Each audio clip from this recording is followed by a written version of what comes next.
ನಮಸ್ಕಾರ ಸ್ನೇಹಿತರೆ ಕೆಎ ಎಕ್ಸಾಮ್ಸ್ಗೆ ಏನು ವಿಡಿಯೋ ಸರಣಿ ಜಿಕೆ ಸರಣಿ ಮಾಡ್ತಾ ಇದೀವಿ. 24ನೇ ವಿಡಿಯೋ ಇವತ್ತು ಭಾರತ ಸಂವಿಧಾನ ಮತ್ತು ಆಡಳಿತ ತಗೊಂಡಿದ್ದೀನಿ. ಕೆಎ ಎಚ್ ಕೆ ಎಕ್ಸಾಮ್ ಅಲ್ಲಿ ಇತ್ತೀಚೆಗೆ ಬಂದಿತ್ತು ಈ ಪೇಪರ್. ಈಗ ಓಕೆ 708 ಅಲ್ವಾ. ಸೊ 1 ವೀಕ್ ಮುಂಚೆ ಈಗೇನು ಎಕ್ಸಾಮ್ ಆಗಿತ್ತು, ಆಲ್ಮೋಸ್ಟ್ ನಿಮ್ಗೆ 3-4 ಡೇಸ್ ಮುಂಚೆ. ಹಾಗಾಗಿ ಇದನ್ನ ಡೀಟೇಲ್ ಆಗಿ ಡಿಸ್ಕಸ್ ಮಾಡೋಣ. ಹೆಂಗಿದೆ ಕ್ವಶನ್ ಪೇಪರ್ ಅಲ್ಲಿ, ಬರೀ ಸಂವಿಧಾನಕ್ಕೆ ಸಂಬಂಧಪಟ್ಟಂತೆ ಕ್ವಶನ್ಸ್ ಹೆಂಗ್ ಬಂದಿತ್ತು ಅಂತ. ಓಕೆ, ಬನ್ನಿ ಪೇಪರ್ 1ಗೆ ಸಂಬಂಧಪಟ್ಟಂತೆ ಸಪರೇಟ್ ಪ್ಲೇ ಲಿಸ್ಟ್ ಏನ್ ಮಾಡಿದ್ವಿ. ಪ್ರಿವಿಯಸ್ ಮಾಡಿರ್ತಕ್ಕಂಥ ವಿಡಿಯೋಸ್ಗಳು ನೋಡಿ. ಪೇಪರ್ 2ಗೆ ಸಪರೇಟ್ ಪ್ಲೇ ಲಿಸ್ಟ್ ಇದೆ. ನಾವೆಲ್ಲ ಒಂದು ವಿಡಿಯೋ ಸರಣಿಗಳು ಕರೆಂಟ್ ಅಫೇರ್ ಬೇಸಿಸ್, ಜಿಕೆ ಈ ತರದ್ದು ರಿಲೇಟೆಡ್ ಮಾಡ್ತಾ ಇದೀವಿ. ಲಿಂಕ್ ಇದೇ ವಿಡಿಯೋದ ಕೆಳಗೆ ಡಿಸ್ಕ್ರಿಪ್ಷನ್ ಬಾಕ್ಸ್ ಅಲ್ಲಿ ಕೊಟ್ಟಿರ್ತೀನಿ. ಹಾಗೆ ನಮ್ಮ ಟೆಲಿಗ್ರಾಮ್, ಇನ್ಸ್ಟಾಗ್ರಾಮ್ ಫಾಲೋ ಮಾಡಿ ನಾವು ಮಾಡ್ಕೊಳ್ಳಿ. ಅದರ ಲಿಂಕ್ ಕೂಡ ಇದೇ ವಿಡಿಯೋದ ಕೆಳಗೆ ಡಿಸ್ಕ್ರಿಪ್ಷನ್ ಬಾಕ್ಸ್ ಅಲ್ಲಿ ಇದೆ. ಓಕೆ, ಸೊ ಬನ್ನಿ, ನಾನು ತಡ ಮಾಡಲ್ಲ. ಹಾಗಾದ್ರೆ ಕ್ವಶನ್ಸ್ ಗಳನ್ನ ತಗೋತಾ ಹೋಗ್ತೀನಿ. ಓಕೆ, ಗ್ರಾಮೀಣಾಭಿವೃದ್ಧಿ ಕಾರ್ಯಕ್ರಮಗಳಲ್ಲಿ ಸಾಮಾಜಿಕ ಲೆಕ್ಕ ಪರಿಶೋಧನಾ ಪ್ರಕ್ರಿಯೆ ಸಾಂಸ್ಥೀಕರಣಗೊಳಿಸಿದ ಕೀರ್ತಿ ಯಾವ ಭಾರತೀಯ ರಾಜ್ಯಕ್ಕೆ ಸಲ್ಲುತ್ತದೆ?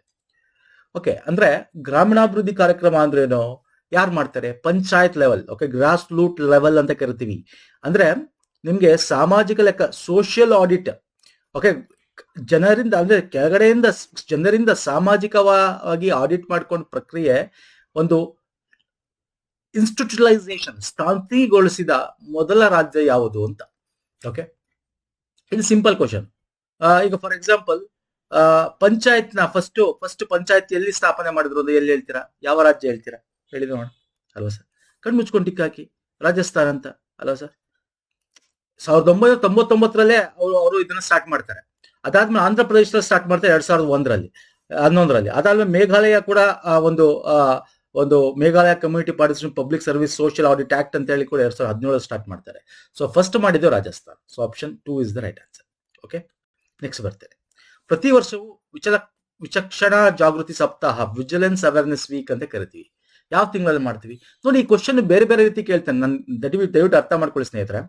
ಇದು ಯಾವಾಗ ಸೆಲೆಕ್ಟ್ ಮಾಡ್ತೀವಿ ಒಂದ್ ಕಡೆ, ಓಕೆ, ಯಾವ ಒಂದು ತಿಂಗಳು, ಓಕೆ, ಮತ್ತೆ ಯಾಕೆ ಸೆಲೆಕ್ಟ್ ಮಾಡ್ತೀವಿ ಅಂದ್ರೆ ಆ ಒಂದು ಇದ್ರಲ್ಲಿ ಏನು ಒಂದು ಪ್ರಮುಖವಾಗಿ ಯಾವ ಪರ್ಪಸ್ ಅಂತ, ಏನಾರು ಸ್ಪೆಷಲ್ ಡೇ ಇದೆಯಾ ಆ ಟೈಮಲ್ಲಿ? ಸೊ ಯಾಕೆ ಸೆಲೆಬ್ರೇಟ್ ಮಾಡ್ತೀವಿ, ಅದೇ ಟೈಮಲ್ಲಿ ಯಾಕೆ ಮಾಡ್ತೀವಿ ಅನ್ನೋದು ಕೂಡ ಒಂದು ಇಂಪಾರ್ಟೆಂಟ್ ಕ್ವಶನ್ಸ್ ಬಂದಿವೆ. So right answer October usually last week ಅಲ್ಲಿ ನಾವು ಸೆಲೆಬ್ರೇಟ್ ಮಾಡ್ತೀವಿ. ಸೊ ಈ ವರ್ಷ ನೋಡಿ ಅಕ್ಟೋಬರ್ 27 to 2 ನವೆಂಬರ್ ಅಲ್ಲಿ ಮಾಡ್ತೀವಿ. ಯಾಕೆಂದ್ರೆ ಆ ಟೈಮಲ್ಲಿ Sardar Vallabhbhai Patel October 31 was the birthday. Okay, ಹಾಗಾಗಿ ನಾವು integrity, fight corruption, honouring the his legacy, corruption ವಿರುದ್ಧ ಅವರ ಮತ್ತೆ ಏಕತೆಗೆ ಸಂಬಂಧಪಟ್ಟಂತೆ ಅವರ ಲೆಗಸಿನ, ಲೀಡರ್ಶಿಪ್ ನ ಸೆಲೆಬ್ರೇಟ್ ಮಾಡೋಕ್ಕೋಸ್ಕರ ಆ ಒಂದು ವೀಕ್, ಅವ್ರದ್ದು ಬರ್ತ್ಡೇ ಏನ್ ಬರುತ್ತಲ್ಲ ಆ ವೀಕ್, ಒಂದೊಂದ್ಸಲ ಇದು ಚೇಂಜ್ ಆಗ್ಬೋದು.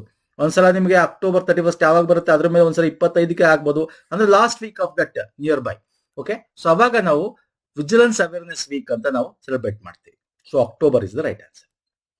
Okay fine. So move to next question ಬನ್ನಿ. ಭಾರತ ಸಂವಿಧಾನ 243 ಡಿ ವಿಧಿಯು ನಿರೂಪಿಸುವುದು ಏನು ಅಂತ. ಎಷ್ಟು ಚೆನ್ನಾಗಿದೆ ನೋಡಿ. ಇದನ್ನ ನಾನು ನಿಮ್ ಪದೇ ಹೇಳಿದೀನಿ. ನಾನು ಏನ್ ಹೇಳಿದೀನಿ? 73 and 74 ಅಮೆಂಡ್ಮೆಂಟ್ ನೋಡ್ಕೊಳ್ಳಿ ಸರ್. ಓಕೆ, ನಂದು ಅದಕ್ಕೆ ಸಪರೇಟ್ ಒಂದು PDO ಸಮೇಲ್ ಮಾಡಿದ ವಿಡಿಯೋ ಇದೆ, ನಾನು ಟೆಲಿಗ್ರಾಮ್ ಅಲ್ಲಿ ಶೇರ್ ಮಾಡ್ತಾ ಇರ್ತೀನಿ.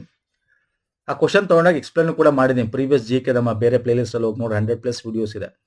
73ಲಿ ಏನೇನು ನಮ್ಗೆ ವಿಧಿಗಳು ಆಡ್ ಆಗ್ತವೆ ಪಂಚಾಯತ್ ಆಕ್ಟ್ ಗೆ ಸಂಬಂಧಪಟ್ಟಂತೆ. ಓಕೆ, ನಗರ ಒಂದು ಸಭೆ 74th ಬಿಡಿ, 73 ಕೂಡ ಇದು ಇಂಪಾರ್ಟೆಂಟ್. ಅದ್ರಲ್ಲಿ ಕೂಡ ಏನಿದೆ 243D ಬಂದು ರಿಸರ್ವೇಶನ್ ಇನ್ ಪಂಚಾಯತ್ಸ್ ಬಗ್ಗೆ ಹೇಳ್ತಕ್ಕಂಥದ್ದು. ಪಂಚಾಯತ್ ಅಲ್ಲಿ ಮೀಸಲಾತಿ ಅಂದ್ರೆ SC ST ಮಹಿಳೆಗೆ ಏನು ಮೀಸಲಾತಿ ಕೊಡಬೇಕು, OBCಗೆ ಏನು ಮೀಸಲಾತಿ ಕೊಡಬೇಕು, ಈ 73ನೇ ಒಂದು ಅಮೆಂಡ್ಮೆಂಟ್ ಅಲ್ಲಿ ಬರ್ತಕ್ಕಂಥದ್ದು. ಸೊ ದಯವಿಟ್ಟು ಈ ಒಂದು ಅಮೆಂಡ್ಮೆಂಟ್ ಅಲ್ಲಿ ಯಾವ ಆರ್ಟಿಕಲ್ಸ್ ಪಂಚಾಯತ್ ಒಂದು ಸಂಬಂಧಪಟ್ಟಂತೆ ಇದೆ, ಹಾಗೆ ಯಾವ್ದು ನಿಮಗೆ ನಗರಸಭೆ ಕಾರ್ಪೊರೇಷನ್ಸ್ಗೆ ಸಂಬಂಧಪಟ್ಟಂತೆ 74ನೇ ತಿದ್ದುಪಡಿಯಲ್ಲಿದೆ, ಆ ಒಂದು ಆರ್ಟಿಕಲ್ಸ್ ನ ದಯವಿಟ್ಟು ನೋಡ್ಕೊಳ್ಳಿ ಸ್ನೇಹಿತರೆ. ಆ ಆರ್ಟಿಕಲ್ಸ್ ಅಥವಾ ವಿಧಿಗಳನ್ನು ದಯವಿಟ್ಟು ನೋಡ್ಕೊಳ್ಳಿ. ಓಕೆ, ಸೊ ಇದನ್ನು ಪ್ರೀವಿಯಸ್ ಅಲ್ಲೂ ಹೇಳಿದ್ದೀನಿ ನಾನು ನಿಮಗೆ. ಫೈನ್ ಸರ್, ನೆಕ್ಸ್ಟ್ ತಗೋತೀನಿ. ನಾನು ತಗೊಂಡಿಲ್ಲ ಈಗ ಅಷ್ಟೇ, ಯಾಕಂದ್ರೆ ಜಸ್ಟ್ ನಾನು ಇಲ್ಲಿ ಬಂದಿರೋ ಕ್ವಶನ್ಸ್ ಹೆಂಗ್ ಬರುತ್ತೆ ಏನು ಅಂತ ತೋರಿಸ್ತಾ ಇದ್ದೀನಿ. ಮುಂದೆ ಕೂಡ ಕ್ವಶನ್ ತಗೊಂಡೋದ್ರ ಬಗ್ಗೆ ಡೀಟೇಲ್ ಡಿಸ್ಕಸ್ ಮಾಡೋಣ. ನೋಡಿ ಈ ಕ್ವಶನ್ ನೋಡಿ ಹೆಂಗ್ ಕೇಳಿದಾನೆ, ಇದು ಯಾಕೆ ಬಂತು ನನಗೆ ನಿಯರ್ಲಿ ಗೊತ್ತಿಲ್ಲ. ನಮ್ಮ ರಾಜ್ಯದ ಬೇಜಾನ್ ಇದೆ, ತುಂಬಾ ಇದೆ. ನಾವು ಕರ್ನಾಟಕ ಕರೆಂಟ್ ಅಫೇರ್ ಕೂಡ ಮಾಡಿದ್ವಿ, ಅದ್ರಲ್ಲಿ ನೋಡಿ ನಮ್ಮ ರಾಜ್ಯದ ತುಂಬಾ ಇದೆ. ಈ ಕೆಳಗಿನವುಗಳಲ್ಲಿ ಯಾವುದು ಜನಸುನವಾಯಿಯ ಉದ್ದೇಶವಲ್ಲ ಅಂತ ಕೇಳಿದ್ದಾರೆ. Negative statement. ಜನಸುನವಾಯಿಯ ಉದ್ದೇಶವಲ್ಲ ಅಂತ negative statement. Not an objective of ಜನಸುನಾಯಿ. ಏನಿದು ಜನಸುನಾಯಿ? ಇದೊಂದು ಅವರ ಒಂದು ಇನಿಷಿಯೇಟಿವ್. ಯಾವುದು ಸರ್? ಉತ್ತರ ಪ್ರದೇಶದಿದೆ. I will show you. ಜನಸುನಾಯಿ ಸಮಾಧಾನ ಅಂತೇಳಿ ಇದು ಏನಕ್ಕಿದೆ ಅಂದ್ರೆ ಪಬ್ಲಿಕ್ಗೆ ಆನ್ಲೈನ್ ಮುಖಾಂತರ ಒಂದು ಟ್ರಾನ್ಸ್ಪರೆನ್ಸಿ ಇರಬೇಕು, ಅಕೌಂಟಬಿಲಿಟಿ ಇರಬೇಕು ಗೌರ್ಮೆಂಟ್ಗೆ. ಅವ್ರದ್ದೇನೇ ಸೊಲ್ಯೂಷನ್ಸ್, ಅವ್ರದ್ದೇನೇ ಪ್ರಾಬ್ಲಮ್ಸ್ ಇದನ್ನ ಪಬ್ಲಿಕ್ ರಿವಿಯನ್ಸ್ ಅಂತ ಏನಿದೆ, ನಾಗರಿಕ ಕುಂದುಕೊರತೆಗಳನ್ನ ಬಗೆಹರಿಸಬೇಕು. ಸೊ ಅವರ ಒಂದು ಕುಂದುಕೊರತೆ ಆಗಿರ್ಬೋದು, ಅದನ್ನು ಟ್ರ್ಯಾಕ್ ಮಾಡೋದಾಗಿರ್ಬೋದು, ಮತ್ತೆ ಟ್ರಾನ್ಸ್ಪರೆನ್ಸಿ, ಫೀಡ್ಬ್ಯಾಕ್, ರಿಮೈಂಡ್, ಈ ತರದ ಒಂದು ವೆಬ್ಸೈಟ್ ಅದು. ಸೊ ಇಲ್ಲಿ ನೋಡೋದಾದ್ರೆ ಸಿಟಿಸನ್ ಎಂಗೇಜ್ಮೆಂಟ್ ಅಲ್ವಾ ಸರ್, ನಾಗರಿಕರು ತೊಡ್ಕೊಳ್ಕೋಬಹುದು. ಅದರಲ್ಲಿ ಪಾರದರ್ಶಕತೆ, ಟ್ರಾನ್ಸ್ಪರೆನ್ಸಿ ಇದೆ, ಹೊಣೆಗಾರಿಕೆ ಹೇಳಿದೆ, ಅಕೌಂಟಬಿಲಿಟಿ, ಕುಂದುಕೊರತೆಗಳು ಸಲ್ಲಿಬೇಕು. ಈ ಮೂರು ಇದೆ. ಇದು ಬಜೆಟ್ಗೆ ಸಂಬಂಧಪಟ್ಟಂತೆ ಅಲ್ಲ. ಸೊ ನಮಗೆ ನಾಟ್ ಎನ್ ಆಬ್ಜೆಕ್ಟಿವ್ ಆಫ್ ಅಂತ ಕೇಳಿದಾನೆ. So option 1 is the right answer. So option 1 is the right answer.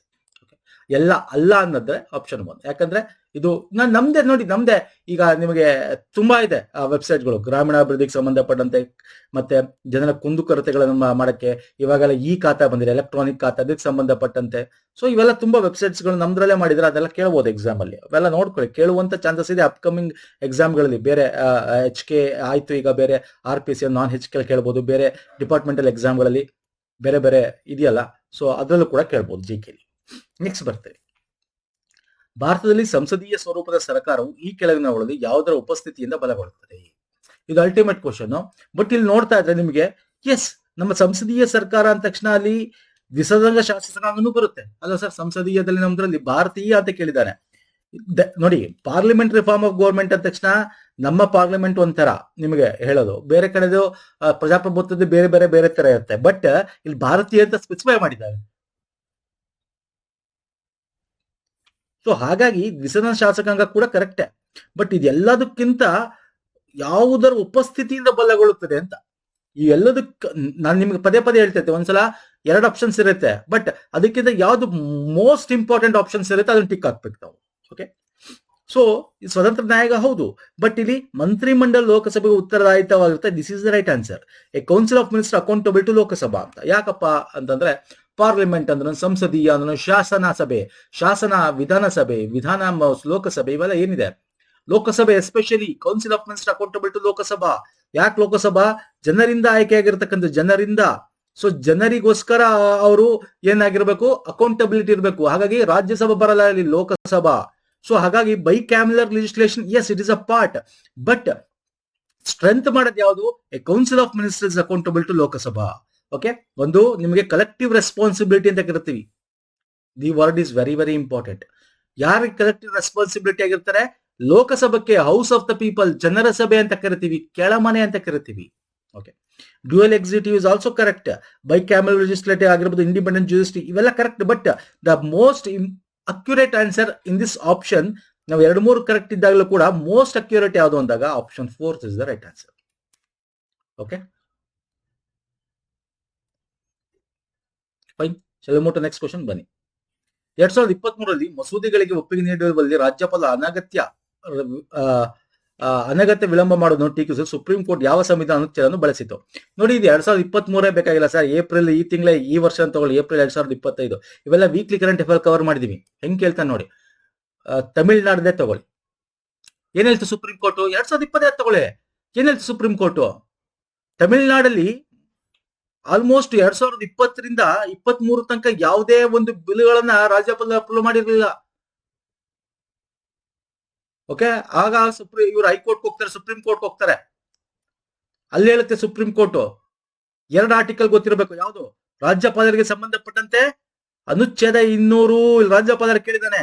ರಾಷ್ಟ್ರಪತಿಗಳ ಬಗ್ಗೆನೂ ಮಾತಾಡ್ತಾರೆ ಇಲ್ಲಿ, ರಾಷ್ಟ್ರಪತಿ ಮತ್ತೆ ರಾಜ್ಯಪಾಲರ ಬಗ್ಗೆನೂ ಮಾತಾಡುತ್ತೆ ಸುಪ್ರೀಂ ಕೋರ್ಟ್. ಈಗ ಈ ವರ್ಷದ ತಗೊಳ್ಳಿ, ರಾಷ್ಟ್ರಪತಿ ಯಾವುದು? 111 ಅನ್ಕೋತಿ, if I am not wrong ಅಲ್ವಾ ಸರ್? ಇಲ್ಲಿ ಇದೆ ನೋಡಿ, ರಾಷ್ಟ್ರಪತಿಗೆ. ಅಲ್ಲಿ ರಾಜ್ಯಪಾಲರು ಕೇಳಿದ್ದಾನೆ. ಏನ್ ಹೇಳ್ತೀವಿ ಸುಪ್ರೀಂ ಕೋರ್ಟ್? ರಾಜ್ಯಪಾಲರಿಗೆ ನೋಡಿ, ಇದು ಅಲ್ಟಿಮೇಟ್. ಇದು ನಾವು ವೀಕ್ಲಿ ಕರೆಂಟ್ ಅಫೇರ್ ಡೀಟೇಲ್ ಆಗಿದ್ರ ಬಗ್ಗೆ ಡಿಸ್ಕಸ್ ಮಾಡಿದೀನಿ. ರಾಜ್ಯಪಾಲರಿಗೆ 3 ತಿಂಗಳೊಳಗೆ ಅಪ್ರೂವ್ ಮಾಡಬೇಕು ಅಂತ ಹೇಳುತ್ತೆ. ರಾಷ್ಟ್ರಪತಿಗಳಿಗೆ ನಿಮ್ಮ ಹತ್ರ ಈಗ ರಾಜ್ಯಪಾಲರು ಏನ್ ಮಾಡಿದ್ರು, ಅಪ್ರೂವ್ ಕೊಟ್ಟಿರಲ್ಲ. ಒಂದಷ್ಟು ರಾಷ್ಟ್ರಪತಿಗಳಿಗೆ ಕೊಟ್ಟಿದ್ರು, ಅಲ್ಲೂ ಕೂಡ ಅಪ್ರೂವ್ ಆಗಿರಲ್ಲ 2-3 ವರ್ಷದಿಂದ. ಸೊ ಈ ತರ ಆಗಬಾರದು, ಯಾಕಂದ್ರೆ ಜನರಿಂದ ಆಯ್ಕೆ ಬಂದಿರ್ತಕ್ಕಂಥವ್ರು, ಸರ್ಕಾರ ನಡೆಸ್ತಾ ಇರ್ತಕ್ಕಂಥವ್ರು. ಸೊ ಹಾಗಾಗಿ ರಾಷ್ಟ್ರಪತಿಗಳಿಗೆ 1 ತಿಂಗಳು, ರಾಜ್ಯಪಾಲರಿಗೆ 3 ತಿಂಗಳು ಅಂತ ಕೊಡ್ತು. ಅವಾಗ ರಾಷ್ಟ್ರಪತಿಗಳು 13 ಪಾಯಿಂಟ್ಸ್ ಗಳನ್ನ ಕ್ವಶನ್ ಕೇಳಿದ್ರು. ಯಾವ್ದಿಗೆ? ಸುಪ್ರೀಂ ಕೋರ್ಟ್ ಬೆಂಚ್ಗೆ. ಯಾರು ಅದನ್ನ ತೀರ್ಪು ಹೊರಿಸಿದ್ರು? ಇವೆಲ್ಲ ನಾವು ಡಿಸ್ಕಸ್ ಮಾಡಿದೀವಿ ನೋಡಿ. ಇವೆಲ್ಲ ಎಕ್ಸಾಮ್ ಅಲ್ಲಿ ಹೆಂಗ್ ಬರುತ್ತೆ ಕರೆಂಟ್ ಅಫೇರ್. ಸೊ ಇಲ್ಲಿ ಏನ್ ಹೇಳುತ್ತೆ ಅಂತಂದ್ರೆ ವೆರಿ ಇಂಪಾರ್ಟೆಂಟ್ ಸ್ನೇಹಿತರೆ, 200ನ ಆರ್ಟಿಕಲ್ ಏನ್ ಹೇಳುತ್ತೆ? Governs the governor powers concerning state bills. ಮತ್ತೆ 142 ಇದು ಗೊತ್ತಿರಬೇಕು. ಇದು ವೆರಿ ಇಂಪಾರ್ಟೆಂಟ್. ಇದ್ರ ಬಗ್ಗೆ ಮಾತಾಡೋಣ. ಇದೇ ಪವರ್ ಸುಪ್ರೀಂ ಕೋರ್ಟ್ ಹಂಗೆ ಹೇಳಕ್ ಸಾಧ್ಯ ಇಲ್ಲ ಅಲ್ವಾ? ಅದ್ ಹೆಂಗ್ ಹೇಳಕ್ ಸಾಧ್ಯ? ಸುಪ್ರೀಂ ಕೋರ್ಟ್ಗೆ ಆತರ ಈಗ ಅದು ಸಂವಿಧಾನದಲ್ಲಿದೆ. ಸುಪ್ರೀಂ ಕೋರ್ಟ್ ಯಾವ ಬೇಸಿಸ್ ಮೇಲೆ ಹೇಳ್ತು? ಅದನ್ನೇ ಕೇಳೋದು. ರಾಷ್ಟ್ರಪತಿಗಳು ಕೇಳೋದೇನೋ ನಮಗೆ ಟೈಮ್ ಲೈನ್ ವಿಧಿಸಕ್ಕೆ ಸುಪ್ರೀಂ ಕೋರ್ಟ್ಗೆ ಆಗತ್ತಾ ಅಂತ. ಟೈಮ್ ಲೈನ್ ವಿಧಿಸಕ್ಕೆ ಇಲ್ಲಿ ಸುಪ್ರೀಂ ಕೋರ್ಟ್ ಅಂದ್ರೆ ಯಾವ ಬೇಸಿಸ್ ಮೇಲೆ ಆರ್ಡರ್ ಕೊಡ್ತು? 142ನ ಆರ್ಟಿಕಲ್ ಬೇಸಿಸ್ ಮೇಲೆ ಕೊಡ್ತು. 142 ಏನ್ ಹೇಳುತ್ತೆ? Empower the Supreme Court to pass the order of complete justice. ಸಂಪೂರ್ಣ ನ್ಯಾಯಕ್ಕೋಸ್ಕರ ಈ ಆರ್ಟಿಕಲ್ ಬಗ್ಗೆ ಹೇಳುತ್ತೆ. ಈ ಆರ್ಟಿಕಲ್ ನ ಯೂಸ್ ಮಾಡ್ಕೊಂಡು ಸುಪ್ರೀಂ ಕೋರ್ಟ್ ಕೊಡ್ತು. ಯಾಕೆ ಸಂಪೂರ್ಣ ನ್ಯಾಯ? ಇಲ್ಲಿ ರಾಜ್ಯಗಳ ಒಂದು ಇಂಡೈರೆಕ್ಟ್ ಆಗಿ ಕೇಂದ್ರ ಅದ್ರ ಮೇಲೆ ಅಧಿಕಾರ ವಹಿಸಬಹುದು. ರಾಜ್ಯ ಇಸ್ ಆಲ್ಸೋ ಏನು ಅಧಿಕಾರ, ಜನರಿಂದ ಆಯ್ಕೆ ಬಂದಿರತಕ್ಕಂಥ ರಾಜ್ಯದ ಒಂದು ಅಧಿಕಾರ, ಅವ್ರದೇ ರಾಜ್ಯ ಪಟ್ಟಿನೇ ಸಪರೇಟ್ ಇದೆ. ಕೇಂದ್ರ ತಲೆ ತೋರಿಸಬಾರ್ದು ಸುಮ್ನೆ ರಾಜ್ಯಪಾಲರ ಮುಖಾಂತರ ಅನ್ನೋದು. ಸೊ ಹಾಗಾಗಿ ಸಂಪೂರ್ಣ ಜಸ್ಟಿಸ್ ಈ ಆರ್ಟಿಕಲ್ ಹೇಳುತ್ತೆ. ಇದ್ರ ಬೇಸಿಸ್ ಮೇಲೆ ಅವರ ಕೊಟ್ಟಿದ್ದು ಯಾರೋ ಸುಪ್ರೀಂ ಕೋರ್ಟ್ ಅಲ್ಲಿ ಬಿ ಎನ್ ಗವಾಯಿ ಅವರು ಅನ್ಕೋತೀನಿ, if I am not wrong, chief justice ಆಗಿದ್ದಾಗ ಅವರಲ್ವಾ? ಯಾರು ಹೇಳ್ತೀರಾ?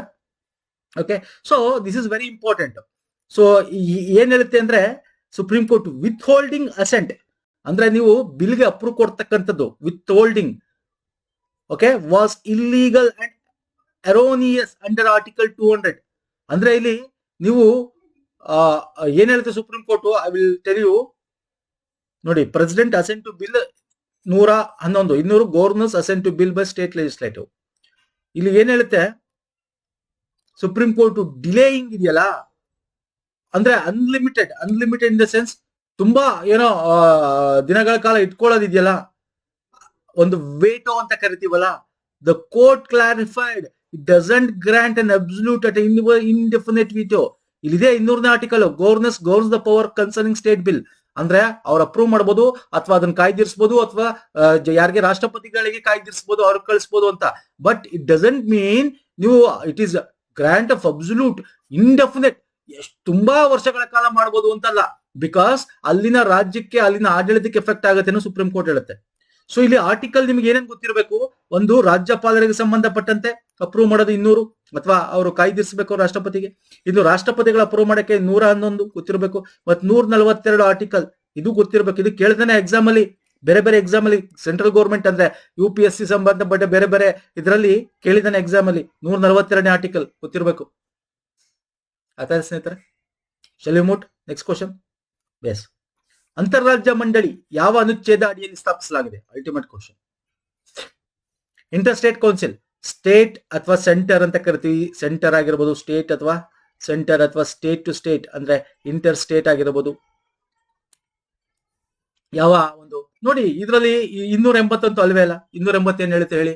280 ನಮ್ಗೇನು ಫೈನಾನ್ಸ್ ಕಮಿಷನ್ ಬಗ್ಗೆ ಹೇಳೋದು ನೋಡಿ. ಇವೆಲ್ಲ ಈಸಿ. 356 ಏನ್ ಹೇಳುತ್ತೆ? ಸ್ಟೇಟ್ ಎಮರ್ಜೆನ್ಸಿ ಬಗ್ಗೆ ಹೇಳುತ್ತೆ.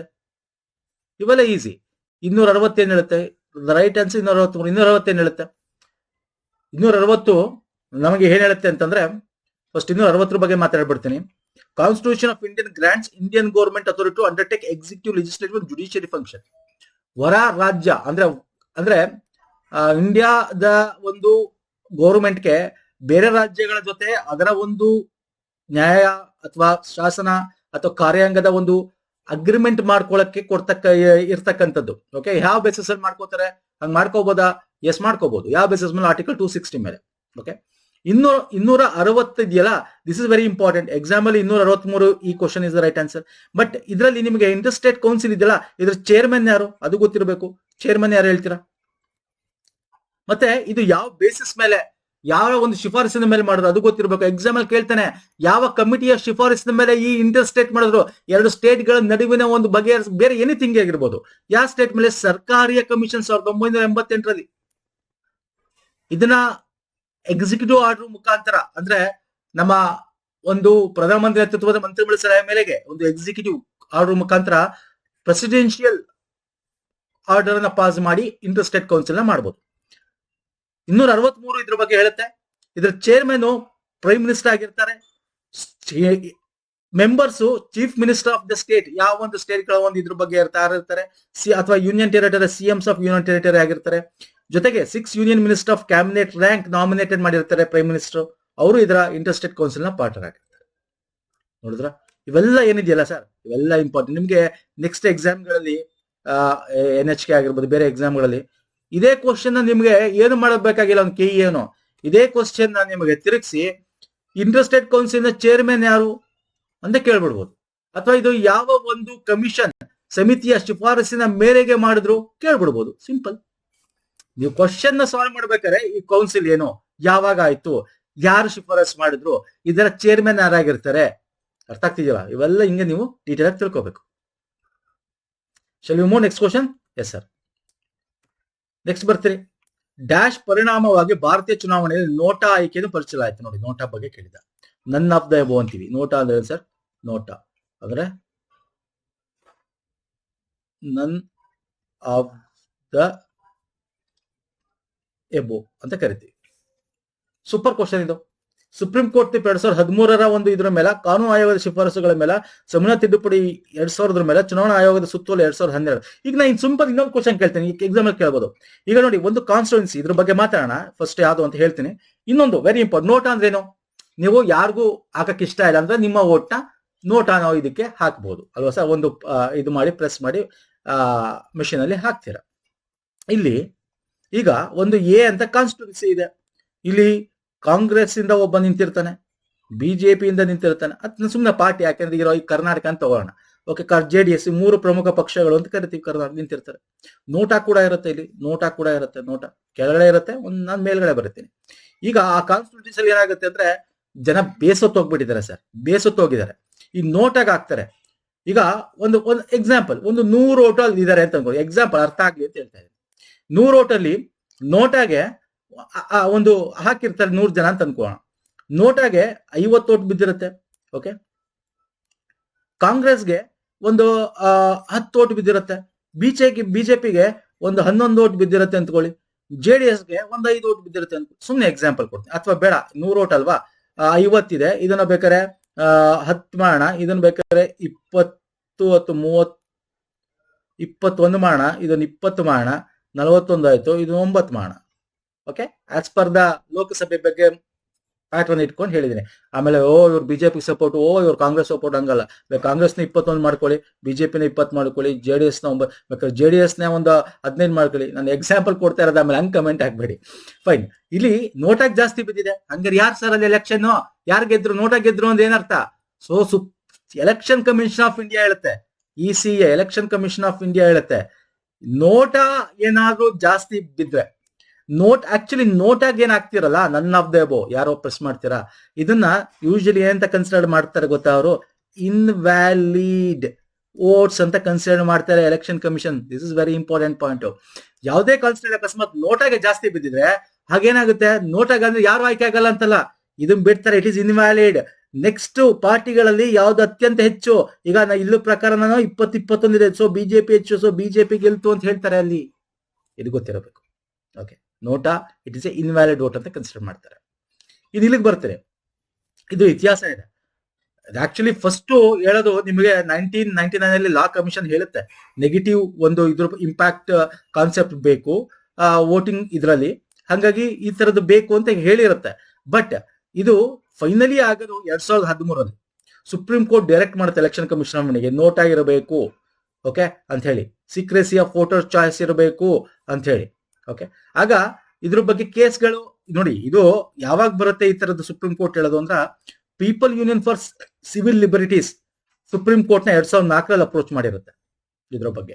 ಅದು 2013 ತೀರ್ಪು ಬರೋದು. ಸೊ ಅದಕ್ಕೆ ಹೇಳೋದು 2013 ಸುಪ್ರೀಂ ಕೋರ್ಟ್ ಡೈರೆಕ್ಟ್ ಇಂದ PUCL versus union of India case. ಯಾವ ಕೇಸ್ ಸರ್? ಈ ಕೇಸ್ ನ ಒಂದು ಭಾಗವಾಗಿ ಕೊಡ್ತಕ್ಕಂತ ಜಡ್ಜ್ಮೆಂಟ್ ಅಲ್ಲಿ ಏನ್ ಹೇಳುತ್ತೆ, ಎಲೆಕ್ಷನ್ ಕಮಿಷನ್ಗೆ ನೋಟಾ ಅನ್ನೋದು ಇರಬೇಕು ಪ್ರತಿ ಒಂದು ಎಲೆಕ್ಷನ್ ಅಲ್ಲೂ ಅಂತ. ಅರ್ಥ ಆಯ್ತಲ್ಲ? ಸೊ ಹಾಗಾದ್ರೆ ರೈಟ್ ಆನ್ಸರ್ ಅದು ಸುಪ್ರೀಂ ಕೋರ್ಟ್ ತೀರ್ಪು 2013.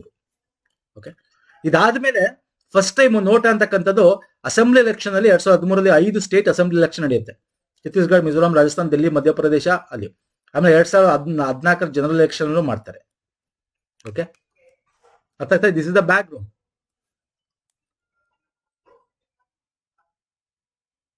Any doubt? ಶುರು ಮೂಟ ನೆಕ್ಸ್ಟ್ ಕ್ವಶನ್ ಸ್ನೇಹಿತರೆ, ಬನ್ನಿ. ಭಾರತದಲ್ಲಿ ರಾಷ್ಟ್ರಪತಿ ಚುನಾವಣೆಯಲ್ಲಿ ಈ ಕೆಳಗಿನ ಯಾರು ಚುನಾವಣಾ ಅಧಿಕಾರಿಯಾಗಿರ್ತಾರೆ ಹೇಳ್ತೀರಾ? ಚುನಾವಣಾ ಅಧಿಕಾರಿ ಅಂದ್ರೆ ರಿಟರ್ನಿಂಗ್ ಆಫೀಸರ್. ಈಗ ನಮಗೆ ಮಾಮೂಲಿ ಇಲ್ಲೂ ಕೂಡ ಚುನಾವಣಾಧಿಕಾರಿಗಳು ಇರ್ತಾರಲ್ಲ. ಈಗ ಆ ಜಿಲ್ಲೆಯಲ್ಲಿ ಯೂಶಲಿ ಈಗ ನಾವು ಡಿ ಸಿ, ಆ ಒಂದು ಜಿಲ್ಲೆಗೆ ಡಿ ಸಿ ಇಸ್ ದ ಚುನಾವಣಾಧಿಕಾರಿ ಅಂತ ಕರಿತೀವಿ ಜಿಲ್ಲೆಗಳಲ್ಲಿ, ಅಲ್ವಾ sir? He is the head ಅಂತ ಏನ್ ಕರಿತೀವಿ. ಹಂಗೆ ರಾಷ್ಟ್ರಪತಿ ಚುನಾವಣೆ ಏನ್ ನಡೆಯುತ್ತೆ ಅಲ್ಲಿ ಲೋಕಸಭಾ ಇದ್ರೆ ಅಥವಾ ರಾಜ್ಯಸಭಾ, ಓಕೆ, ಲೋಕಸಭಾ ಪ್ರಧಾನ ಕಾರ್ಯದರ್ಶಿ, secretary general Lok Sabha or Rajya Sabha by rotation returning officer ಆಗಿರ್ತಾರೆ. ಎಲೆಕ್ಷನ್ಸ್ ಕಮಿಷನ್ ಆಫ್ ಇಂಡಿಯಾ ಅವ್ರನ್ನ ಅಪಾಯಿಂಟ್ ಮಾಡಿರುತ್ತೆ. ಮತ್ತೆ ಅದರ್ ಸ್ಟಾಫ್ಸ್ ಇರ್ತಾರೆ, ECI ಅದರ್ ಸ್ಟಾಫ್ಸ್ ಮಾಡಿರ್ತಾರೆ. But he was the returning officer, he was the ಚುನಾವಣಾಧಿಕಾರಿ ಆಗಿರ್ತಾರೆ. ಯಾರು ಸರ್? ಲೋಕಸಭಾ ಪ್ರಧಾನ ಕಾರ್ಯದರ್ಶಿ, general secretary of Lok Sabha. Sir ಅದು ಕೊಟ್ಟಿಲ್ಲ ಸರ್. ನೆಕ್ಸ್ಟ್ ರಾಜ್ಯಸಭಾ ಪ್ರಧಾನ ಕಾರ್ಯದರ್ಶಿ ಕೊಟ್ಟಿರ್ತೀಯ, ಸ್ವಲ್ಪ ಟಿಕ್ ಹಾಕಿ. Okay, fine sir. ಎಸ್, ಇದು ಅಲ್ಟಿಮೇಟ್ ಕ್ವಶನ್. ಒಂದ್ ಸೆಕೆಂಡ್, ಯಾವ ತರ ಇದೆ ನೋಡಿ. ಈ ಕೆಳಗೆ 2 ಹೇಳಿಕೆಗಳನ್ನು ನೀಡಲಾಗಿದೆ, ಒಂದು ಪ್ರತಿಪಾದನೆ, ಇನ್ನೊಂದು ಒಂದ್ ಸೆಕೆಂಡ್ ಕಾರಣ. ಒಂದು ರೀಸನ್ ಇಲ್ಲಿ ಕೊಟ್ಟಿದ್ದೀನಿ ನೋಡಿ, ಇಂಗ್ಲಿಷ್ ಅಲ್ಲಿ ನೋಡ್ಕೊಳ್ಳಿ. ರೀಸನ್ ಏನು? ಅಲ್ಪಸಂಖ್ಯಾತರ ಸಂವಿಧಾನಾತ್ಮಕ ಹಕ್ಕುಗಳನ್ನು ಕಾಪಾಡಲು ರಾಷ್ಟ್ರೀಯ ಅಲ್ಪಸಂಖ್ಯಾತರ ಆಯೋಗ ಸ್ಥಾಪಿಸಲಾಯಿತು. ಹೌದು, ಇದೆ ಸರ್, ಹೌದು. ನ್ಯಾಷನಲ್ ಏನೋ ಮೈನಾರಿಟಿ ಕಮ್ಯುನಿಟೀಸ್ ಇದೆ, ಹೌದು. ಕಾರಣ ಆಯೋಗವು ಅಲ್ಪಸಂಖ್ಯಾತರ ಕಲ್ಯಾಣಕ್ಕೆ ಸಂಬಂಧಿಸಿದ ನೀತಿಯನ್ನು ನೇರವಾಗಿ ಅನುಷ್ಠಾನಗೊಳಿಸುತ್ತಿಲ್ಲ. This is wrong. ಇದು ಅವರ ಕುಂದುಕೊರತೆ, ಅವರ ಒಂದು ಯಾವುದೇ ಆಗ್ಲಿ, ನೀವು OBC national commission of OBC ತಗೊಳ್ಳಿ, SC ತಗೊಳ್ಳಿ, ಏನು ಪಾಲಿಸೀಸ್ ಇದೆ, ಯಾವ ಯೋಜನೆಗಳಿದೆ, ಅದು ಅವ್ರು ಮುಟ್ತಾ ಇಲ್ವೋ ಅವೇರ್ನೆಸ್ ಮೂಡಿಸೋದು, ಅವರ ಕುಂದುಕೊರತೆ ವಿಚಾರಿಸೋದು, ಓಕೆ, ಮತ್ತೆ ಆ ಇಂಪ್ಲಿಮೆಂಟೇಷನ್ ಆ ಸರ್ಕಾರದ ಏನಿದೆ ಅದು ಆಗಿದೆಯೋ ಅಲ್ವೋ ಅದು ರಿಪೋರ್ಟ್ ಕೊಡೋದು. ಸೊ ಈ ತರ ಕೆಲಸ ಮಾಡುತ್ತೆ ಹೊರತು ಅವರೇ ಎಲ್ಲ ನೇರವಾಗಿ ನೀತಿಗಳನ್ನ ಅನುಷ್ಠಾನಗೊಳಿಸಕ ಅವ್ರದಲ್ಲ, ಅವ್ರ ಕೆಲಸ ಅಲ್ಲ. ಓಕೆ, ದೇ ಆರ್ ಈಗ OBCಯ ಒಂದು ಏಳಿಗೆಗಾಗಿ ಕೆಲಸ ಮಾಡುತ್ತೆ, ಸರ್ಕಾರದ ಒಂದು ಇದನ್ನ ಶಿಫಾರಸ್ ಮಾಡುತ್ತೆ, ಮತ್ತೆ ಅವ್ರಿಗೆ ಏನಾದ್ರು ಕುಂದುಕೊರತೆ ಅದನ್ನ ವಿಚಾರಿಸುತ್ತೆ. ಸೊ ಆತರ ಇದು ಕೂಡ ಅಷ್ಟೇ. ಸೊ ಹಾಗಾಗಿ ಎ ಕರೆಕ್ಟು, ಆರ್ ತಪ್ಪು, ಆಪ್ಷನ್ 3. ಬಟ್ ಇದರಲ್ಲಿ ಕೊಟ್ಟಿದ್ದಾನೆ ಅಂದ ತಕ್ಷಣ ಇಷ್ಟಕ್ಕೆ ನಿಲ್ಲಿಸ್ಬಿಡ್ಬಾರ್ದು. ನ್ಯಾಷನಲ್ ಹ್ಯೂಮನ್ ರೈಟ್ಸ್ ಕಮಿಷನ್, ಅಲ್ಪಸಂಖ್ಯಾತ minority commission, national minority commission ಏನಿದೆ, ಇದು ಯಾರಿರ್ತಾರೆ ಮೆಂಬರ್ಸ್, ಒಂದು ಯಾವಾಗ ಇದು ಸ್ಥಾಪನೆ ಆಯ್ತು ಒಂದು ಗೊತ್ತಿರಬೇಕು. ಮತ್ತೆ ಇದು ಶಾಸನಾತ್ಮಕ ಸಂಸ್ಥೆನ ಅಥವಾ ಸಂವಿಧಾನ ಕಾನ್ಸ್ಟಿಟ್ಯೂಷನಲ್ ಬಾಡಿನ, ಲೆಜಿಸ್ಲೇಟಿವ್ ಬಾಡಿನ, ಇದು ಗೊತ್ತಿರಬೇಕು. ಹೇಳಿ ನೋಡೋಣ, ಕಮೆಂಟ್ ಮಾಡ್ತೀರಾ? Is it legislative body or constitutional body? ಹೇಳಿ ಎನಿಬಡಿ. ಇದರ ಆನ್ಸರ್ ಗೊತ್ತಾಯ್ತಲ್ಲ, ಎ ಸರಿ, ಆರ್ ತಪ್ಪು. ಓಕೆ, ಇಟ್ ಈಸ್ ಎ ಶಾಸನಾತ್ಮಕ ಸಂಸ್ಥೆ. ಆಕ್ಚುಲಿ ಫಸ್ಟ್ ಎಕ್ಸಿಕ್ಯೂಟಿವ್ ಆಗಿ ಸ್ಥಾಪನೆ ಮಾಡಿರ್ತಾರೆ. ಓಕೆ, ಯಾವಾಗ 1992 ಆಕ್ಟ್ ನ ಮುಖಾಂತರ ಒಂದು ಇದನ್ನ ಹೊಡಿಸಿ ಮಾಡಿರ್ತಾರೆ. ಆಮೇಲೆ ಕ್ವಾಸಿ ಜುಡಿಷಿಯಲ್ ಪವರ್ ಅಂತ ಕರಿತೀವಿ ಇದಕ್ಕೆ. ಒಂದು ಕಾಯ್ದೆ ಮಾಡಿ ಇದಕ್ಕೆ ಶಾಸನಾತ್ಮಕ ಒಂದು ಸ್ಥಾನಮಾನ ಕೊಡ್ತಾರೆ. The first statutory commission was constituted in 17 May 1993 ಒಂದು ಶಾಸನಾತ್ಮಕ ಸ್ಥಾನಮಾನ ಕೊಡ್ತಾರೆ. ಇಲ್ಲಿ ಯಾರಿರ್ತಾರೆ? ಚೇರ್ಪರ್ಸನ್ ಇರ್ತಾರೆ, ವೈಸ್ ಚೇರ್ಪರ್ಸನ್, 5 ಮೆಂಬರ್ಸ್. ಇದು ಗೊತ್ತಿರಬೇಕು ಯಾರ್ಯಾರು ಇರ್ತಾರೆ ಅದರಲ್ಲಿ ಅಂತ. ಒಬ್ಬ chairperson plus vice chairperson and 5 members ಅಂದ್ರೆ 6, 1 + 6 ಇರ್ತಾರೆ. ಒಂದು ಇದರಲ್ಲಿ each member must belong to 6 notified minority. ಅದಕ್ಕೆ ಹೇಳಿದ್ರು 6 ನೋಟಿಫೈಡ್ ಅಂದ್ರೆ ನಮ್ಮ ಮೈನಾರಿಟಿ ಅಂದ ತಕ್ಷಣ ಅಲ್ಪಸಂಖ್ಯಾತರು. ಇದು ಭಾಷಾ ಅಲ್ಪಸಂಖ್ಯಾತರಲ್ಲ, ಇದು ಧಾರ್ಮಿಕ ಅಲ್ಪಸಂಖ್ಯಾತ. That is very important. ಭಾಷಾ ಅಲ್ಪಸಂಖ್ಯಾತ ಅನ್ಕೊಂಡ್ಬಿಟ್ಟಿರ, ಆಮೇಲೆ ಕೇಳಬಹುದು ಆಪ್ಷನಲ್ಲಿ ಕೂಡ. ಭಾಷಾ ಅಲ್ಪಸಂಖ್ಯಾತರು ಇಲ್ಲ, ಧಾರ್ಮಿಕ ಅಲ್ಪಸಂಖ್ಯಾತರು. Muslim, Christian, Sikh, Buddhist, Parsi and Jain. This is very important. Okay, the 3 year term ಇರುತ್ತೆ ಅವ್ರದ್ದು ಮೆಂಬರ್ಸ್ದು. ಸೊ ಅದು ಕೂಡ ಗೊತ್ತಿರಲಿ. ಫೈನ್. ಓಕೆ ಸರ್, ನೆಕ್ಸ್ಟ್ ಬರ್ತೇನೆ. ಕಲ್ಯಾಣ ಕರ್ನಾಟಕಕ್ಕೆ ಸಂಬಂಧಪಟ್ಟಂತೆ ಕೇಳಿದ್ದಾರೆ. ನಾವು ಇದಕ್ಕೆಲ್ಲ ಬ್ಯಾಕ್ವರ್ಡ್ ಕ್ಲಾಸ್ ಕಮಿಷನ್ಸ್ ಒಂದು ವಿಡಿಯೋ ಸರಣಿಗಳು ಮಾಡಿದ್ವಿ ಲಾಸ್ಟ್ ಇಯರ್, ನಿಮ್ಗೆ ಗೊತ್ತಿರುತ್ತೆ. KPS ಸಂಬಂಧಪಟ್ಟಂತೆ ಅದಕ್ಕೆ ಸಪರೇಟ್ ನಿರ್ದಿಷ್ಟ ಪತ್ರಿಕೆಗೆ ಅದೆಲ್ಲ ನೀವು ತುಂಬಾ ಜನ ಅಪ್ಲೈ ಮಾಡಿರ್ತಾರೆ, ಜಾಬ್ ತಗೊಂಡಿರ್ತೀರಾ. ಸೊ ಅದೆಲ್ಲ ನಾನು ಡೀಟೇಲ್ ಆಗಿ ಮಾಡಿದ್ದೀನಿ ಇದ್ರ ಬಗ್ಗೆ ಎಲ್ಲ. ಬಟ್ ಸ್ಟಿಲ್ ಈ ಕ್ವಶನ್ ತುಂಬಾ ಈಸಿ ಇದೆ ನೋಡಿ. ಪ್ರತಿ ವರ್ಷ ಕಲ್ಯಾಣ ಕರ್ನಾಟಕ ವಿಮೋಚನಾ ದಿನವನ್ನು ಸೆಪ್ಟೆಂಬರ್ 16 ಆಚರಿಸಿದೆ. ಫಸ್ಟ್ ಅರ್ಥ ಮಾಡ್ಕೋಬೇಕು, ಕರ್ನಾಟಕ, ಕಲ್ಯಾಣ ಕರ್ನಾಟಕ ಅಥವಾ ಹೈದರಾಬಾದ್ ಕರ್ನಾಟಕ ವಿಮೋಚನಾ ದಿನ ಯಾಕೆ ಸೆಲೆಬ್ರೇಟ್ ಮಾಡ್ತಾರೆ ಅಂತ.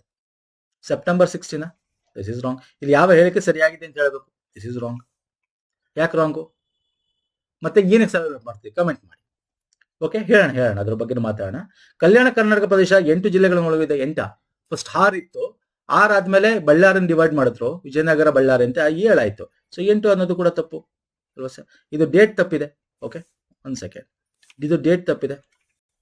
ನೆಕ್ಸ್ಟ್, ಮೊದಲು ಈ ಪ್ರದೇಶವನ್ನು ಹೈದರಾಬಾದ್ ಕರ್ನಾಟಕ ಅಂತ ಕರೆಯಲಾಗ್ತಿತ್ತು. 2019 ಕಲ್ಯಾಣ ಕರ್ನಾಟಕ ಮರುನಾಮಕರಣ ಮಾಡಲಾಯಿತು. ಹೌದು ಸರ್, ದಿಸ್ ಇಸ್ ಕರೆಕ್ಟ್. ಯಾವಾಗ 2019 ಯಡಿಯೂರಪ್ಪನವರು ಮುಖ್ಯಮಂತ್ರಿ ಆಗಿದ್ದಾಗ. ಸೊ ಕೇವಲ C is the right answer. ಕೇವಲ ಸಿ ಮಾತ್ರ ಕರೆಕ್ಟ್ ಅಲ್ವಾ ಸರ್? ಸೆಪ್ಟೆಂಬರ್ 17 ನಾವು ಸೆಲೆಬ್ರೇಟ್ ಮಾಡೋದು ಕಲ್ಯಾಣ ಕರ್ನಾಟಕ ವಿಮೋಚನೆ. ಯಾಕೆ?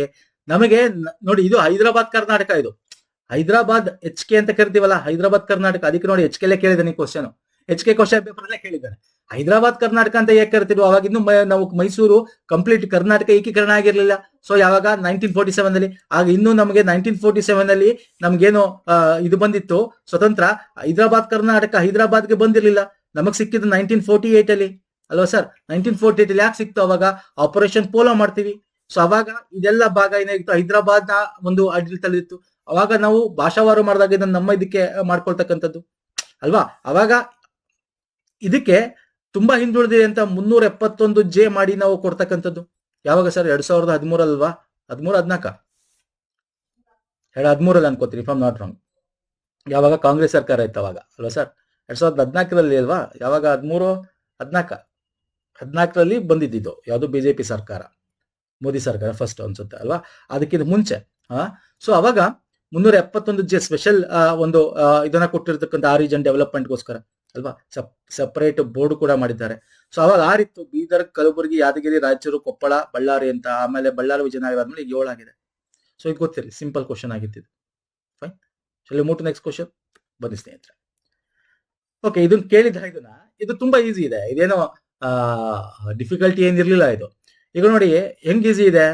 ಚಳುವಳಿಗೆ ಸಂಬಂಧಪಟ್ಟಂತೆ ನಿಮಗೆ ಹೊಂದಿಸಿ ಬರೆಯೋದಕ್ಕೆ ಕೇಳಿದ್ದ ಕಾನೂನುಗಳು ತಿದ್ದುಪಡಿ ಏನಾಯ್ತು ಅಥವಾ ಅದಕ್ಕೆ ಸಂಬಂಧಪಟ್ಟಂತೆ ಸುಧಾರಣೆಗಳ ಬಗ್ಗೆ ಹೊಂದಿಸಿ ಬರೆಯೋದಕ್ಕೆ ಕೊಡಬೇಕು ಅಂತ. ಈಗ ನಿರ್ಭಯ ಅಂತ ತಕ್ಷಣ ನಿಮ್ಗೆ ಗೊತ್ತಿದೆ. ನಿರ್ಭಯ ಏನೋ ಒಂದು ರೇಪ್ ಕೇಸ್ ಆಗಿದೆ ಡೆಲ್ಲಿಲಿ, ತುಂಬಾ ಅದು ಇದಾಗಿದ್ದು ಅಲ್ವಾ sir?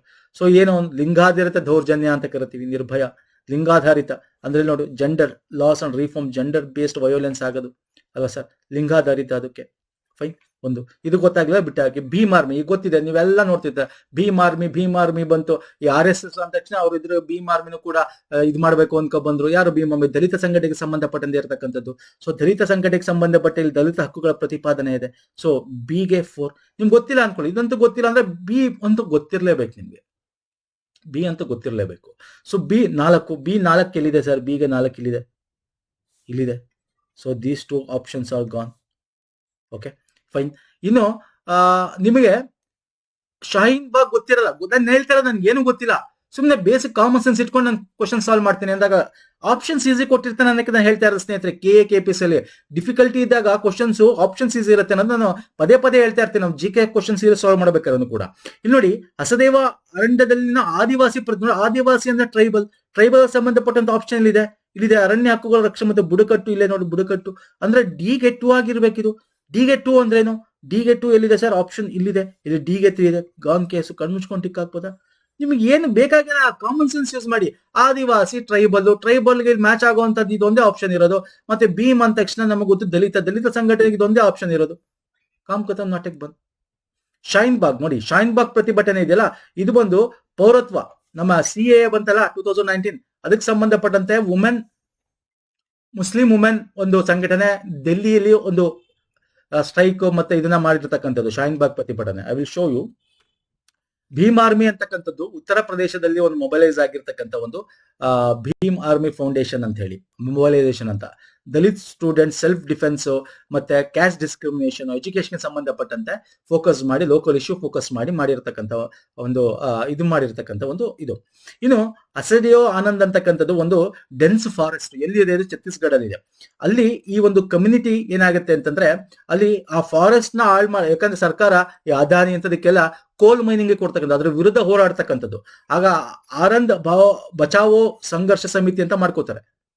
Okay, like Adani government ವಿರುದ್ಧ, ಯಾಕಂದ್ರೆ ಕೋಲ್ ಮೈನಿಂಗ್ಗೋಸ್ಕರ ಅಲ್ಲಿ ತುಂಬಾ ಕಾಡುಗಳನ್ನ ನಾಶ ಮಾಡ್ತಕ್ಕಂಥದ್ದು ಇದ್ರ ಬಗ್ಗೆ. ಇನ್ನು ಶಹೀನ್ ಬಾಗ್ ಪ್ರೊಟೆಸ್ಟ್ ನ್ಯೂ ಡೆಲ್ಲಿ, ಇದು Muslim women participation socio political movement ಅಂತ ಕರಿತೀವಿ. CAA ವರದಿ ಸಿಟಿಸನ್ಸ್ ಅಮೆಂಡ್ಮೆಂಟ್ ಬಿಲ್ ಏನ್ ಬಂತು, ಓಕೆ ನಿಮ್ಗೆ ಗೊತ್ತಿದಲ್ಲ, ಮುಸ್ಲಿಮರನ್ನು ಹೊರತುಪಡಿಸಿ ನಮ್ಮ ಅಕ್ಕಪಕ್ಕದ ರಾಷ್ಟ್ರಗಳಿಂದ ಯಾರು ವಲಸೆ ಬಂದಿದ್ದಾರೆ ಅವ್ರಿಗೆ ಸಿಟಿಸನ್ಶಿಪ್ ಕೊಡೋದ್ರ ಬಗ್ಗೆ, ಸೊ ಅದ್ರ ಬಗ್ಗೆ ವಿರುದ್ಧವಾಗಿ ಹೋರಾಡ್ತಕ್ಕಂಥದ್ದು ಇವರು ಶಹೀನ್ ಬಾಗ್ ಪ್ರೊಟೆಸ್ಟ್ ಅಂತ ಹೇಳಿ. ಸೊ ಅವ್ರದ್ದು. ಸೊ ಹಾಗಾಗಿ option 1 is the right answer. ಅರ್ಥ ಆಗ್ತಿದೆಯಲ್ಲ? ಎಸ್, ಇದೇ ತರ ಎಲ್ಲ ಒಂದು ಇದು ಮಾಡ್ಬೇಕು ಅಂತ ಕಮೆಂಟ್ ಮಾಡಿ ನೋಡಿ. ಇದು ಅಷ್ಟೇ, ಇದು ನಾವು 2 years ಬ್ಯಾಕ್ ಲೇಬರ್ KEA ಒಂದು ಎಕ್ಸಾಮ್ ಆಗಿತ್ತು, ಲೇಬರ್ ಡಿಪಾರ್ಟ್ಮೆಂಟ್, ಅದರಲ್ಲಿ ಕೂಡ ಇದನ್ನೆಲ್ಲ ಆಕ್ಟ್ ಗಳಿದೆ ಮಾಡಿದ್ವಿ ಕೂಡ. ಈ ನಿರ್ದಿಷ್ಟ ಪತ್ರಿಕೆಗೆ ಸಪರೇಟ್ ವಿಡಿಯೋಸ್ ರನ್ನಿಂಗ್ ಮಾಡಿ PDF ಎಲ್ಲ ಕೊಟ್ಟಿದ್ವಿ ನಾವು. ಸೊ ಅಲ್ಲಿ ನಿಮಗೆ ಇದು ಇವನ್ ಇದು ಈಗ ನವೆಂಬರ್ 2025 ಜಾರಿಗೆ ಬಂದಿದೆ. 4-5 ವರ್ಷದಿಂದನೇ ಇದನ್ನ ತಂದಿದ್ದು, ಬಟ್ ಜಾರಿಗೆ ಇವಾಗ ಬಂದಿದೆ ಅಂತ ಹೇಳಿ. ಸೊ ಇಲ್ಲಿ ಈ ಒಂದು 4 ಕಾರ್ಮಿಕ ಸಂಹಿತೆಗಳನ್ನ ಒಟ್ಟುಗೂಡಿಸ್ತಾರೆ. ಯಾವ್ದು ಅದು? ಒಂದು ದ ಕೋಡ್ ಆಫ್ ವೇಜಸ್ ಆಗಿರ್ಬೋದು, ಕೋಡ್ ಆಫ್ ಸೋಷಿಯಲ್ ಸೆಕ್ಯೂರಿಟಿ ಆಗಿರ್ಬೋದು, ದ ಇಂಡಸ್ಟ್ರಿಯಲ್ ರಿಲೇಷನ್ ಕೋಡ್ ಆಗಿರ್ಬೋದು, the occupation safety health and working condition code ಆಗಿರ್ಬೋದು. ಈ 4 ಕೂಡ ಒಂದು ಇದಾಗಿ ಮಾಡ್ತಕ್ಕಂಥದ್ದು. ಅಂಡ್ ಇಲ್ಲಿ ತುಂಬಾ ಇದೆ, ಇದ್ರ ಬಗ್ಗೆ ಬೇಕಾದ್ರೆ ಒಂದು ಸಪರೇಟ್ ವಿಡಿಯೋ ಬೇಕಂದ್ರೆ ಒಂದಷ್ಟು ಇಂಪಾರ್ಟೆಂಟ್ ಪಾಯಿಂಟ್ಸ್ ಗಳನ್ನ ತಗೊಂಡು ಒಂದೇ ವಿಡಿಯೋದಲ್ಲಿ ಕವರ್ ಮಾಡಿ ಅಂದ್ರೆ ಕಮೆಂಟ್ ಮಾಡಿ. ಮುಂದಿನ ಎಕ್ಸಾಮ್ಸ್ಗೂ ಇಂಪಾರ್ಟೆಂಟ್ ಆಗುತ್ತೆ, ಮಾಡೋಣ. 29 ಲಾಸ್ ನ ಬೇರೆ ಬೇರೆ ಒಂದು ಅಡಿಯಲ್ಲಿರ್ತಕ್ಕಂಥ 4 ಕೋಡ್ಗಳ ಮುಖಾಂತರ ಇದನ್ನ ಕನ್ಸಾಲಿಡೇಟ್ ಮಾಡಿದ್ದಾರೆ, ಮರ್ಜ್ ಮಾಡಿ 29 ಬೇರೆ ಬೇರೆ ಒಂದು ಕಾಯ್ದೆಗಳನ್ನ 4 ಕೋಡ್ಗಳ 4 ಕಾಯ್ದೆಗಳಾಗಿ ಮಾಡಿದ್ದಾರೆ. ಓಕೆ ನೋಡಿ, 2020, 2020 ಇದು ಆ ಇಸಿವಿಯಲ್ಲಿ ಅಪ್ರೂವ್ ಮಾಡಿರೋದು, ಬಟ್ ಜಾರಿಗೆ ಬಂದಿದ್ದು ಇವಾಗ. 31 ಇರೋದು ಸಿಂಗಲ್ ರಿಟರ್ನ್ಸ್ ಫಾರ್ಮ್ಸ್ ಎಷ್ಟಿತ್ತು, ರಿಜಿಸ್ಟ್ರೇಷನ್ ಏನು, ರಿಜಿಸ್ಟ್ರೇಷನ್ ಸಿಂಗಲ್ ಮಾಡಿದ್ರು, licence single, okay return single, okay ಇವೆಲ್ಲ ಇದೆಯಲ್ಲ, ಇದ್ರ ಬಗ್ಗೆ ಒಂದು ವಿಡಿಯೋ ಬೇಕಾದ್ರೆ ಮಾಡೋಣ ಅಂದ್ರೆ ಮಾಡೋಣ. ಈಗ ನಾನು ಇಲ್ಲಿ ಆಪ್ಷನ್ಸ್ ಬಂದ್ಬಿಡ್ತೇನೆ. ಇಲ್ಲಿ ಎಲ್ಲಾ ಕಾರ್ಮಿಕರು ಕಡ್ಡಾಯವಾಗಿ ನೇಮಕಾತಿ ಪತ್ರ ನೀಡಬಹುದು. ಹೌದು ಸರ್, ಅಲ್ವಾ ಸರ್? ಅಪಾಯಿಂಟ್ಮೆಂಟ್ ಲೆಟರ್ ಕೊಡ್ಲೇಬೇಕು. Yes, it is a part of the ಒಂದು ಕೋಡ್ ಅಲ್ಲಿ ಬರುತ್ತೆ. ಇವೆಲ್ಲ ನಮ್ಗೆ ಯಾವ್ದ್ರಲ್ಲಿ ಬರುತ್ತೆ ಗೊತ್ತಾ? ನಿಮಗೆ the code on social security act ಅಲ್ಲಿ ಬರುತ್ತೆ. ಮತ್ತೆ ಇನ್ನೊಂದು ಇಲ್ಲಿ ಪ್ರಮುಖವಾದ ಪಾಯಿಂಟ್, ಗಿಗ್ ಪ್ಲಾಟ್ಫಾರ್ಮ್ ವರ್ಕರ್ಗೆ ಸಂಬಂಧಪಟ್ಟಂತೆ. ಗಿಗ್ ವರ್ಕರ್ ಪ್ಲಾಟ್ಫಾರ್ಮ್ ವರ್ಕರ್ ಅಂದ್ರೆ ಈಗ ಝೊಮ್ಯಾಟೊ, ಸ್ವಿಗ್ಗಿ ಆಗಿರ್ಬೋದು, ಬೇರೆ ಬೇರೆ ಕಡೆ ಕೆಲಸ ಮಾಡ್ತಕ್ಕಂಥದ್ದಾಗಿರ್ಬೋದು, ಅವ್ರಿಗೆ ಸಾಮಾಜಿಕ ಬದ್ಧತೆ ಅಂದ್ರೆ PF ಅದಕ್ಕೆ ಸಂಬಂಧಪಟ್ಟಂತೆ. Yes, this is correct. ಇಲ್ಲಿ ಏನ್ ಕೇಳಿದ್ದಾನೆ, ಈ ಕೆಳಗಿನ ಹೇಳಿಕೆಗಳನ್ನು ಪರಿಗಣಿಸಿ ಇಲ್ಲಿ ಮೇಲಿನ ಎಷ್ಟು ಹೇಳಿಕೆಗಳು ಸರಿಯಾಗಿವೆ ಕೇಳಿರೋದು, ಎಷ್ಟು ಹೇಳಿಕೆ ಸರಿಯಾಗಿದೆ ಅಂತ ಹೇಳ್ಬೇಕು. ಓಕೆ, ಇನ್ನು 50 ವರ್ಷ ಮೇಲ್ಪಟ್ಟ ಎಲ್ಲಾ ಕಾರ್ಮಿಕ ಉದ್ಯೋಗದಾತರು ಉಚಿತ ಆರೋಗ್ಯ ತಪಾಸಣೆ ವ್ಯವಸ್ಥೆ ಮಾಡುವುದು. This is actually wrong. ನಾನು ನಿಮಗೆ ಇಲ್ಲಿ ಪಾಯಿಂಟ್ ಕೊಟ್ಟಿದ್ದೀನಿ. ಇಲ್ಲಿ health and formulation free annual checkup for all employees ಇರೋದು. 50 ವರ್ಷ ಅದಕ್ಕಿಂತ ಕಮ್ಮಿ ಇರೋರ್ಗೆ ಮಾಡಬಾರ್ದು ಅಂತ ಏನೋ ಇಲ್ಲ, ಅಲ್ಲಿ ಪ್ರತಿಯೊಬ್ಬ ಎಂಪ್ಲಾಯಿಗೂ ಮಾಡಬೇಕು ಅಂತಿರೋದು. ಹಾಗಾಗಿ ದಟ್ಸ್ ಆಪ್ಷನ್ ಇಸ್ ರಾಂಗ್. ಮಹಿಳೆಯರು ಎಲ್ಲಾ ವಿಭಾಗಗಳಲ್ಲಿ ಎಲ್ಲಾ ರೀತಿಯ ಕೆಲಸವನ್ನು ಮಾಡಬಹುದು, ಆದ್ರೆ ರಾತ್ರಿ ಹೊತ್ತು ಮಾಡಬಹುದು ಅಂದ್ರೆ ಅವರ ಸಹಮತ ಇರಬೇಕು. ನೀವು ಮಹಿಳೆಯರಿಗೆ ಇಲ್ಲ ನೀನ್ ನೈಟ್ ಮಾಡ್ಬೇಕು ಅಂತ ಹೇಳಕ್ಕಾಗಲ್ಲ. ಅವ್ರು ಓಕೆ ಅಂದ್ರೆ ಎಸ್ ಮಾಡಬಹುದು, ಬಟ್ ಅವ್ರು ಓಕೆ ಅಂತ ಮಾಡ್ಬೇಕಂದ್ರೆ ಅವ್ರ ಸೇಫ್ಟಿಗೆ ಏನು ಸುರಕ್ಷತಾ ಕ್ರಮ ಕೈಗೊಳ್ಬೇಕು, ಅವ್ರಿಗೆ ಕ್ಯಾಬ್ ಕೊಡೋದಾಗಿರ್ಲಿ, ಅಥವಾ ಅವ್ರಿಗೆ ಆಫೀಸಲ್ಲಿ ಕೆಲಸ ಮಾಡ್ತಾರೆ ಸೆಕ್ಯೂರಿಟಿ ಇರೋದಾಗಿರ್ಲಿ, ಸೊ ಇವೆಲ್ಲ ಕೂಡ ಮಾಡ್ಬೇಕಾಗತ್ತೆ. Yes, this is also part of ಇವೆಲ್ಲ ನಮಗೆ ಇದರಲ್ಲಿ ಬರುತ್ತೆ. Occupation safety health and working condition code ನ ಅಡಿಯಲ್ಲಿ ಬರುತ್ತೆ. ಓಕೆ, ಇಲ್ಲಿ ಕೊಟ್ಟಿದ್ದೀನಿ ನೋಡಿ. 6 AM to 7 PM ಒಳಗಿರಬೇಕು. ನೈಟ್ ಮಾಡಬೇಕು ಅದು ಎಸ್, ಅವ್ರ ಕನ್ಸೆಂಟ್ ಇರಬೇಕು, ಸೇಫ್ಟಿ ಮೆಜರ್ ಇರಬೇಕು. ಮತ್ತೆ ಗಿಗ್ ವರ್ಕರ್ ಬಗ್ಗೆನೂ ಅಷ್ಟೇ. ಹಾಗೆ ಸೋಷಿಯಲ್ ಸೆಕ್ಯೂರಿಟಿ ಫಂಡ್ ಕೂಡ ಮಾಡಬೇಕು, ಅದ್ರ ಬಗ್ಗೆ ಕೂಡ ಇಲ್ಲಿದೆ. ಇನ್ನು ಬಿಟ್ಟು ಅಖಂಡ ಭಾರತ ಪ್ಯಾನ್ ಇಂಡಿಯಾ ಏಕ ಪ್ರಧಾನಮಂತ್ರಿಗೆ ಏಕ ರಿಟರ್ನ್ ವ್ಯವಸ್ಥೆ. ಒಂದು ಸಿಂಗಲ್ ಲೈಸೆನ್ಸ್ ಸಿಂಗಲ್, ಈಗ ತಾನೇ ಹೇಳಿದೆ ನಾನು ನಿಮಗೆ, ಇಲ್ಲಿ single licence single returns, registration ಆಗಿರ್ಬೋದು, ಲೈಸೆನ್ಸ್ ಆಗಿರ್ಬೋದು, ಸಿಂಗಲ್ ಇರಬೇಕು, ಸಿಂಗಲ್ ರಿಟರ್ನ್ಸ್ ಇರಬೇಕು ಅಂತ ಅಲ್ವಾ ಸರ್? ಎಸ್. ಸೊ ಇಲ್ಲಿ option A correct, B correct, D correct, E correct, C ತಪ್ಪು. ಯಾಕಂದ್ರೆ 50 ವರ್ಷ ಮೇಲ್ಪಟ್ಟ ಅಂತ ಕೇಳಿದ್ದಾನೆ. ಇಲ್ಲ, ಎಲ್ಲಾ ಕಾರ್ಮಿಕರಿಗೂ ಕೂಡ ಮಾಡಬೇಕು. ಸೊ ಹಾಗಾಗಿ ಕೇವಲ 4 ಹೇಳಿಕೆಗಳು ಸರಿಯಾಗಿದೆ, is the right answer. Okay, ಆಯ್ತಲ್ಲ? ಇದನ್ನು ಮಾಡಿದೀವಿ. ನಮ್ಮ ಪ್ಲೇಲಿಸ್ಟ್ ಈಗಲೂ ಇದೆ. ನಮ್ಮ ಪ್ಲೇಲಿಸ್ಟ್ ಹೋದ್ರೆ ಉಚಿತ ವಿಡಿಯೋಗಳಿವೆ. ಇದು ನಾನು ನಿಮಗೆ ಈಗ ಬೇರೆ ಬೇರೆ NWKSRTC ಗೆಲ್ಲ ಕೇಳಿದಾನೆ, ಇವೆಲ್ಲ ಸಿಲೆಬಸ್ ಅಲ್ಲಿ ಇದೆ. ನೀವು ಈ 4 ಕೋಡ್ಗಳದು ಮತ್ತೆ ಇದು GKಲೂ ಕೇಳ್ತಾನೆ. ನೋಡಿಲ್ಲ ಅಂದ್ರೆ ನಮ್ಮ ಪ್ಲೇಲಿಸ್ಟ್ ಹೋದ್ರೆ ನೀವು ಅಲ್ಲಿ ಕೆಳಗೆ ನೋಡ್ತಾ ಹೋದ್ರೆ ನಿಮ್ಗೆ ಸಿಗುತ್ತೆ. ಲೇಬರ್ ಕೋಡ್ಸ್, ಲೇಬರ್ ಲಾಗೆ ಸಂಬಂಧಪಟ್ಟ ಅಲ್ಲಿ ನೋಡ್ಕೋಬಹುದು ನೀವು. ಓಕೆ, ಸೊ ಒಂದಷ್ಟು ಇಂಪಾರ್ಟೆಂಟ್ ಕ್ವಶನ್ ಬಂದಿರೋದು ಡಿಸ್ಕಸ್ ಮಾಡಿದ್ದೀನಿ ಸ್ನೇಹಿತರೆ. ಇಷ್ಟ ಆಗಿದೆ ಲೈಕ್ ಮಾಡಿ, ಶೇರ್ ಮಾಡಿ, ಸಬ್ಸ್ಕ್ರೈಬ್ ಮಾಡ್ಕೊಳ್ಳಿ ಸ್ನೇಹಿತರೆ. ಬೇರೆ ಸಬ್ಜೆಕ್ಟ್ ಬಗ್ಗೆ ಮಾಡ್ಬೇಕಾ ಕಮೆಂಟ್ ಮಾಡಿ. ಈ ಒಂದು ಜಿ ಕೆ ಸರಣಿ ಏನೀಗ HK ಅಲ್ಲಿ ಕೇಳಿದ್ದ 708 ಪೋಸ್ಟ್ ಎಲ್ಲ ಒಂದು ಇದನ್ನು ಕೂಡ ಮಾಡೋಣ. ಬಿಫೋರ್ ನಾನು ಹೈದರಾಬಾದ್ ಕರ್ನಾಟಕ ಎಕ್ಸಾಮ್ ಹಾಕಿಂತ ಮುಂಚೆ ಅಂತ ಹೇಳ್ತಾ ವಿಡಿಯೋ ಮುಗಿಸ್ತಾ ಇದ್ದೀನಿ. ನಮ್ಮ ಟೆಲಿಗ್ರಾಮ್, ಇನ್ಸ್ಟಾಗ್ರಾಮ್ ಫಾಲೋ ಮಾಡಿಲ್ಲ ಮಾಡ್ಕೊಳ್ಳಿ. ಓಕೆ, ಲಿಂಕ್ ಡಿಸ್ಕ್ರಿಪ್ಷನ್ ಬಾಕ್ಸ್ ಅಲ್ಲಿ ಇದೆ. ಪ್ಲೇ ಲಿಸ್ಟ್ ಕೊಟ್ಟಿರ್ತೀನಿ. ನಾವು ಪ್ರೀವಿಯಸ್ ನೋಡಿ ಇದೇ ರೀತಿ ಕರೆಂಟ್ ಅಫೇರ್ಸ್ಗಳು ಹೆಂಗೆ ಬೇಸಿಸ್ ಮೇಲೆ ಕೇಳ್ತೇನೆ, ನಾವು ಕರೆಂಟ್ ಅಫೇರ್ನ ಇಟ್ಕೊಂಡು ಸ್ಟ್ಯಾಟಿಕ್ ಪೋರ್ಷನ್ ಇಟ್ಕೊಂಡು ನಾವೇನೋ ಈ ಸರಣಿ ಮಾಡ್ತಾ ಇದೀವಲ್ಲ, ಪ್ರೀವಿಯಸ್ ಎಲ್ಲ ಮಾಡಿರ್ತಕ್ಕಂಥ ವಿಡಿಯೋಗಳು ಈ ಹೊಸ ಪ್ಲೇ ಲಿಸ್ಟ್ ಅಲ್ಲಿ ಇದೆ, ನೋಡ್ಕೋಬಹುದು, ಚೆಕ್ಔಟ್ ಮಾಡಿ. Okay, any doubt comment section comment ಮಾಡಿ. ನೆಕ್ಸ್ಟ್ ವಿಡಿಯೋ ಪುನಃ ಸಿಗ್ತೀನಿ. ನಮಸ್ಕಾರ, ಧನ್ಯವಾದಗಳು ಸ್ನೇಹಿತರೆ.